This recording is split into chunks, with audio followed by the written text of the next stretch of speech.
Hello students, अपने आज के इस लेक्चर में मैं आप लोगों को पढ़ाने वाला हूँ day Moivre's theorem. Complex number में डे मोइवर थ्योरम भी एक बहुत ही इंपॉर्टेंट थ्योरम है और इसका बहुत ही ज़्यादा रोल है ना। तो डे मोइवर थ्योरम हमारे पास क्या होती है, वैसे तो मैं इसे आयलर का एप्लीकेशन मानता हूँ कि भाई कॉम्प्लेक्स नंबर में आयलर फॉर्म जिसने पढ़ी है तो उसका एप्लीकेशन है ये, लेकिन फिर भी हम इसको देखते हैं कि भाई हमारे पास ये फॉर्म हमारे पास क्या होती है, व्हाट इज़ डे मोइवर थ्योरम। अब देखो डे मोइवर थ्योरम के जैसे दो तीन फॉर्म्स हैं। जैसे कोई कॉम्प्लेक्स नंबर है cos theta plus iota sine theta, है ना, और इसकी पावर मुझे n निकालना है कि इसकी पावर n आखिर किसके बराबर होगा। अब डिपेंड करता है कि भाई n क्या है। n अगर एक इंटीजर है, if n is an integer, मैं जैसे पहले बात कर लेता हूँ कि n अगर हमारे पास एक इंटीजर है, तो देखो n अगर एक इंटीजर है तो cos theta plus iota sine theta की पावर n, इसकी सिर्फ एक वैल्यू होगी, और वो वैल्यू होगी क्या, वो वैल्यू होगी cos n theta plus iota sine n theta. अब हम इस कंक्लूजन पे कैसे पहुंचे भाई, कैसे ये हमारे पास आई। जैसे देखो cos theta plus iota sine theta को मैं लिख सकता था e की power iota theta Euler form से, और इसकी पावर में अगर n करता तो इसकी पावर होती e की पावर आइटा n थीटा, और e की पावर आइटा n थीटा को मैं ये लिख सकता था। ठीक बात। तो this is one of the form of day Moivre's theorem. ये डे मोइवर थ्योरम की एक फॉर्म हमारे पास है। इसी तरह सेकंड फॉर्म है, अगर ये पावर एक इंटीजर ना होके एक रैशनल नंबर हो जाए, मतलब अगर ये पावर एक rational number p by q form की हो कि cos theta plus iota sine theta की पावर p बाई क्यू। अब देखो cos theta plus iota sine theta की पावर p बाई क्यू, तो यहाँ पे कॉम्प्लेक्स नंबर की एक वैल्यू नहीं होती है, यहाँ पे कॉम्प्लेक्स नंबर की q वैल्यूज़ होती हैं। कितनी वैल्यूज़ होती हैं? q। मतलब ये कॉम्प्लेक्स नंबर एक के बराबर नहीं होगा, this will be equal to q complex numbers, q different different complex number के बराबर होगा। अब ऐसा कैसे बोल सकते हैं कि सर ये भी तो भाई p बाई क्यू करते तो iota p theta by q आ जाता। सिंपल बात आपकी सही है, iota p theta by q आता, बात बिल्कुल सही है, लेकिन उसके अलावा और भी आ सकते हैं। अब देखो इसको कैसे बताते हैं कि जैसे इसकी वैल्यू निकालनी है, जैसे मान लो ये z, सो हमें ये लिखना चाहिए there are q values of z, there are q values of z, कि भाई z की हमारे पास कितनी वैल्यूज़ होंगी, q डिफरेंट डिफरेंट वैल्यूज़ होंगी। अब how can we find this q different values of z, कि भाई z की q डिफरेंट वैल्यूज़ को कैसे निकालें। अब देखो यहाँ पे अगर मैं ये देखूँ कि वैल्यू को कैसे निकालना है, तो मैंने इसको आयलर फॉर्म में लिख लिया e की पावर आइटा थीटा की पावर p बाई क्यू। ठीक बात। इस p को अंदर ले जाते हैं, p को अंदर ले गए तो ये हो गया e की power iota p theta q। अब आप कहोगे सर q को भी अंदर ले जाओ तो एक ही वैल्यू आ जाएगी अपनी, नहीं। अब देखो यहाँ पे e की पावर आइटा p थीटा, किसी कॉम्प्लेक्स नंबर का आर्ग्यूमेंट अगर p थीटा है तो उसके आर्ग्यूमेंट की जनरल वैल्यू क्या है, उसके आर्ग्यूमेंट की जनरल वैल्यू लिख सकते हैं e की power iota 2n pi plus p theta. समझे बच्चों, ये 2n pi plus p theta. अब ये 1 बाई क्यू, सॉरी ये 1 बाई क्यू है, यहाँ पे 1 बाई क्यू है ना, e की power iota 2n pi plus p theta की पावर 1 बाई क्यू। अब ये q अंदर लेके जाते हैं, अब ये q अंदर लेके जाएंगे तो ये हो जाएगा e की power iota 2n pi plus p theta upon q। अब देखो यहाँ पे डिफरेंट डिफरेंट n के लिए डिफरेंट डिफरेंट आर्ग्यूमेंट आते जाएंगे, डिफरेंट डिफरेंट आर्ग्यूमेंट आएंगे तो कॉम्प्लेक्स नंबर भी डिफरेंट होंगे। अब जैसे मान लो n की वैल्यू हम क्या लिख सकते हैं, 0 1 2 3 ब्ला ब्ला ब्ला q माइनस 1 तक लिख सकते हैं। जैसे n को अगर हमने 0 लिखा तो हमारे पास क्या आएगा, e की power iota p theta by q आएगा। ठीक बात। अगर मैंने n को 1 लिखा तो 1 लिखने पे क्या आएगा, e की power iota 2n 2 pi plus p theta upon q. अब देखो इसके आर्ग्यूमेंट में और इसके आर्ग्यूमेंट में अंतर है, कितना अंतर है, 2 पाई अपॉन क्यू का अंतर है। तो ये डिफरेंट है ना, ये और ये डिफरेंट कॉम्प्लेक्स नंबर हुए ना भाई। इसका argument P theta by Q है, इसका argument 2 pi plus p theta by Q है। तो ये कॉम्प्लेक्स नंबर और ये कॉम्प्लेक्स नंबर तो डिफरेंट हुए ना। इसी तरह मान लो अगर हमारे पास एक और हम लिखें 2 लिखें तो e की पावर 4 पाई plus p theta upon Q ये मिलेगा। इसकी आर्ग्यूमेंट और इसके आर्ग्यूमेंट में भी अंतर है। कितना अंतर है? 2 पाई अपॉन क्यू का अंतर है। तो अलग अलग मिलते जाएंगे। 0 से लेके q-1 तक हमें कितनी वैल्यूज़ मिल जाएंगी? q डिफरेंट वैल्यूज़ मिल जाएंगी कि भाई q डिफरेंट वैल्यूज़ हमें मिल चुकी होंगी। अब कोई कहे सर q-1 तक ही हुए, q चले जाते, आपको एक और मिल जाती, q+1 वाली मिल जाती। अगर मैं q जाता, सपोज करो n की जगह मैं q रखता, तो यहाँ पे क्या मिलता? e की power iota 2q pi plus p theta upon q. ठीक है, इसको मैं अगर इस तरह लिख सकता हूँ क्या? e की power iota 2 pi plus p theta upon q. अब बताओ ये कॉम्प्लेक्स नंबर और ये कॉम्प्लेक्स नंबर सेम हुए या नहीं हुए? भाई इसका आर्ग्यूमेंट है पी थीटा अपॉन क्यू, इसका आर्ग्यूमेंट है 2 pi plus p theta upon q. अब देखो 2 पाई तो मतलब उसे एक बार पूरा रोटेट कर दिया ना, पी थीटा अपॉन क्यू को वापस रोटेट करा तो वापस आ गए। तो ये जो कॉम्प्लेक्स नंबर मिलेगा क्यू पे, n is equal to q पे, वो वापस ही मिल जाएगा और वापस आगे वाले रिपीट होने शुरू हो जाएंगे। इसका मतलब अगर हमें डिफरेंट वैल्यूज़ निकालनी है तो n की वैल्यू को हम 0, 1, 2, 3 अप टू q-1 तक रखते हैं। अब बात आती है कि सर ये जो q डिफरेंट वैल्यूज़ आई हैं ये आखिर कौन सी चीज़ की हैं? अब देखो ये एक इक्वेशन है, ये क्या है? एक इक्वेशन। मैं दोनों साइड होल पावर q कर देता हूँ। तो ये एक इक्वेशन बनी z की power q is equal to cos theta plus iota sine theta की पावर p। तो ये जो हमारे पास q वैल्यूज आ रही है ना, these are roots of this equation. These q values are roots of this equation, कि भाई ये इस इक्वेशन के रूट आ रहे हैं। q डिग्री की इक्वेशन के कितने रूट आते हैं? q रूट्स आते हैं। n डिग्री की इक्वेशन के कितने रूट्स आते हैं? n रूट्स आते हैं। तो इसलिए ये q डिफरेंट वैल्यूज हमारे पास आई हैं। तो जब कभी भी हमें ये पावर p बाई क्यू करनी हो, जब कभी भी हमें ये पावर क्या करनी हो? p बाई क्यू, तो उसकी जनरल वैल्यू लिखी, p बाई क्यू करी, p अंदर लेके गए, q लिखने से पहले उसकी जनरल वैल्यू लिख ली कि p थीटा की बजाय 2n pi plus p theta लिख लिया। उसके बाद कार्यक्रम हमारा हो जाएगा। अब इसमें यार क्वेश्चंस किस तरह के आते हैं भाई? जैसे कुछ क्वेश्चंस देख लेते हैं कि भाई सर क्वेश्चंस किस तरह के आते हैं, एक दो क्वेश्चन करा दो तो मज़ा आ जाए। वैसे तो देखो इसके क्वेश्चन मैं तो आइलर से कर देता हूँ। डिमाइवर के जो फर्स्ट फॉर्म हैं उस फर्स्ट फॉर्म के क्वेश्चन आइलर से बच्चों को फोड़ देने चाहिए। उनको ऐसा नहीं सोचना चाहिए कि हम किसी और तरीके से करें। जैसे सपोज करो आपको ये शो करना है कि हमारे पास ये है cos 2 theta plus iota sine 2 theta की पावर 10, ठीक है, और into cos 3 theta minus iota sine 3 theta की पावर -2 अपॉन में है cos theta plus iota sine theta की पावर 5।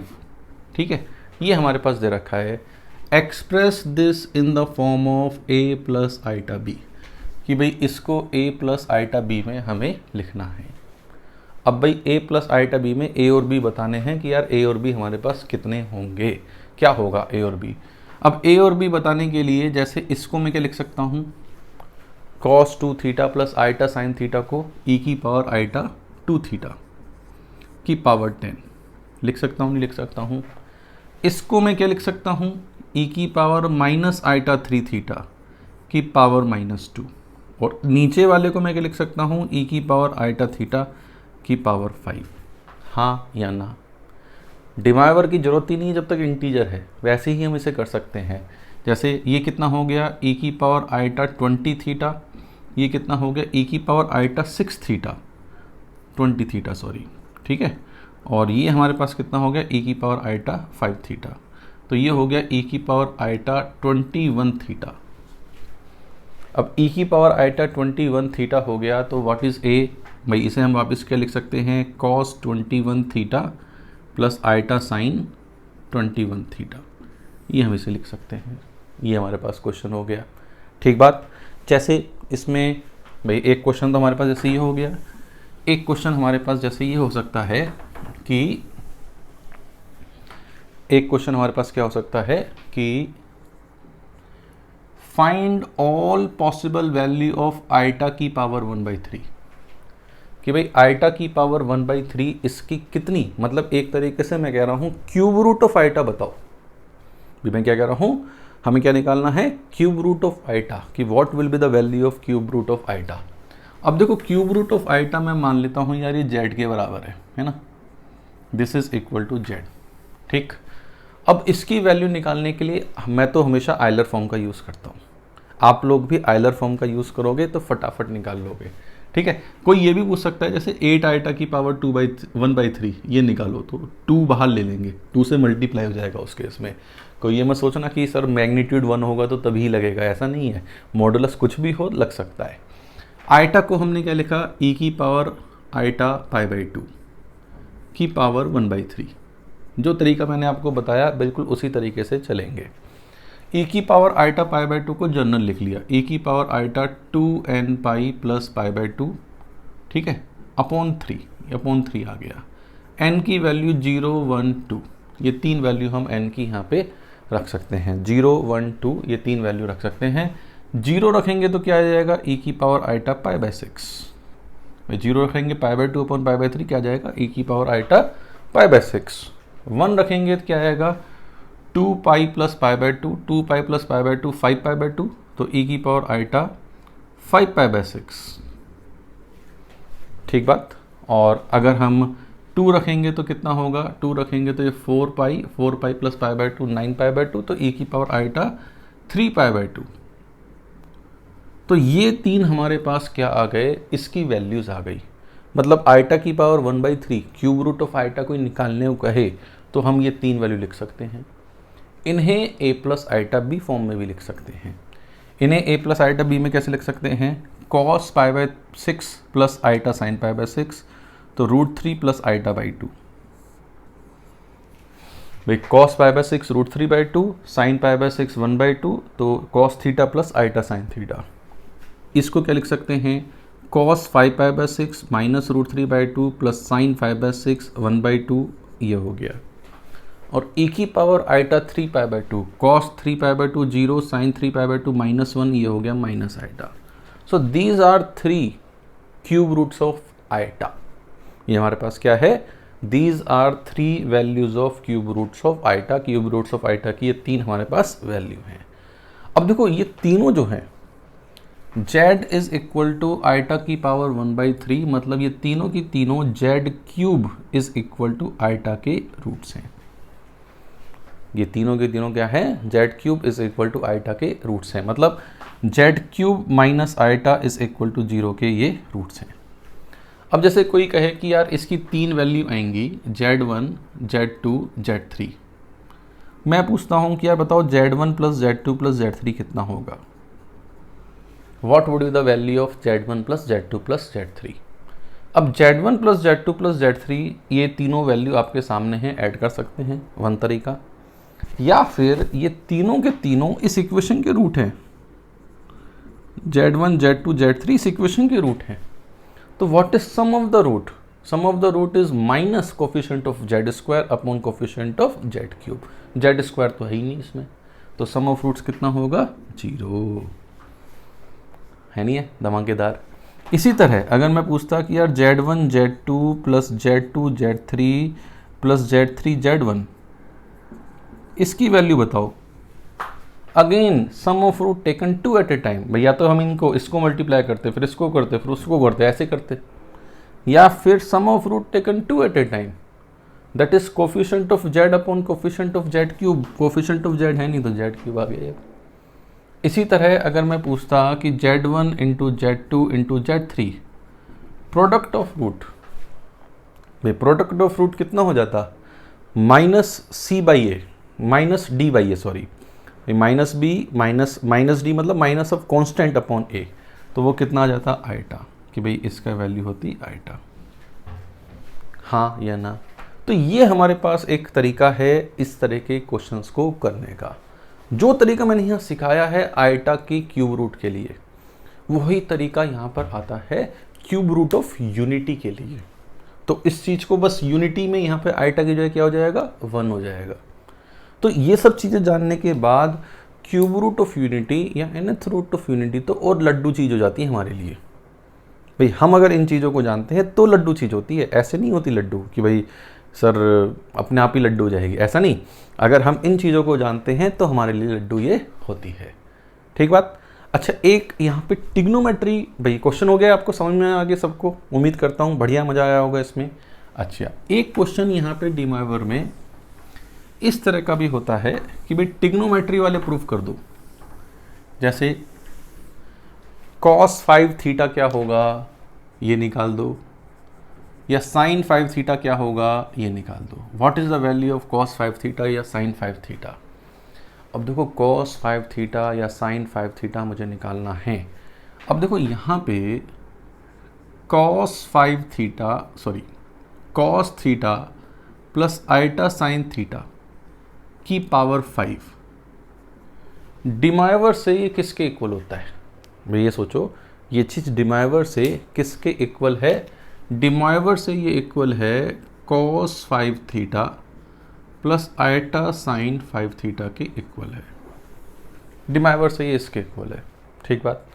अब यहाँ पे अगर हम a प्लस आइटा b की बात करें कि a प्लस आइटा b की पावर 5, इसको खोले बाइनोमियल से, तो उसका रियल पार्ट तो cos 5 थीटा होगा और उसका इमेजिनरी पार्ट sin 5 थीटा होगा। भाई अगर मैं इसे खोलूँ तो ये हो जाएगा क्या, 5c0 cos की पावर 5 थीटा, ठीक, प्लस 5c1 cos की power 4 theta into iota sine theta, है ना।